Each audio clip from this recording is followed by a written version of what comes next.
ഈ ഇടവേളകളുടെ സമയത്തൊക്കെ പാർവതി എന്താ ചെയ്യുന്നത്? ഈ കാലഘട്ടത്തിൽ ഞാൻ ചെയ്യേണ്ട സിനിമ ഇതാണോ എന്നുള്ളതാണോ അതിന്റെ ക്രൈറ്റീരിയ? അതോ തെരഞ്ഞെടുപ്പുകൾ വളരെ ക്രിട്ടിക്കൽ ആവുന്നതാണോ? എന്താണ് നല്ല സിനിമ മാത്രം? അതായത് ചാർലി തൊട്ടോ അല്ലെങ്കിൽ നിതിൻ മൊയ്തു തൊട്ടോ നല്ല സിനിമകളെ അധികം കണ്ടിട്ടുള്ളൂ. ആ നല്ല സിനിമ ചെയ്യാൻ എന്താണ് നിങ്ങൾ അപ്പോസ് ചെയ്യുന്നത്? അത് വിഷ്ണു എങ്ങനെ വലിയ ടെസ്സൈഡ് ഒരു ലൈനില്ലേ, ഒരു പ്ലാനും ഇല്ലാതെ ജീവിക്കണം എന്നുള്ളതാണ് പ്ലാൻ എന്നുള്ളതാണ് എൻ്റെ ഒരു മെയിൻ സ്ട്രാറ്റജി.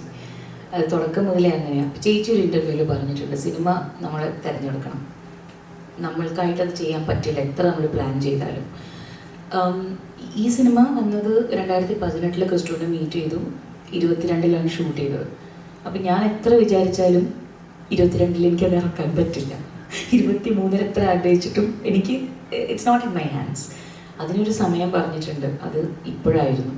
അതെന്തൊരു നല്ല സമയമാണെന്നും കൂടിയാണ്. ഈ വർഷം മലയാള സിനിമയ്ക്ക് ഒരു വലിയൊരു ഇങ്ങനെ കോരിച്ചൊരിയുന്ന ബ്ലെസ്സിങ്സ് ആണ്. ഫസ്റ്റ് റിലീസ് മുതൽ ജനുവരി 7 ആട്ടം മുതൽ ഇപ്പോൾ വരെ നോക്കുകയാണെങ്കിൽ പ്രേക്ഷകർക്കും ആ ഒരു ഊർജ്ജം പ്രേക്ഷകരിൽ നിന്ന് നമുക്ക് കിട്ടുന്നുണ്ട്. സോ കറക്റ്റ് സമയത്തിന് നമുക്കത് റിലീസ് ചെയ്യാൻ പറ്റി എന്നുള്ളത് ഒരു വലിയൊരു ബ്ലെസ്സിങ് ആണ്.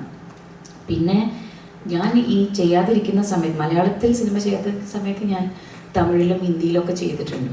അപ്പോൾ അത് ചെയ്യുന്നതിൻ്റെ ദൈർഘ്യവും അത് ഫിനിഷ് ചെയ്യുന്നതിൻ്റെ ആ ഇടവേളയാണ് സത്യം പറഞ്ഞാൽ വരുന്നത്. പക്ഷേ വിഷ്ണു ആലോചിച്ചാൽ പണ്ട് മുതലേ ഇങ്ങനെ തന്നെയാണ്.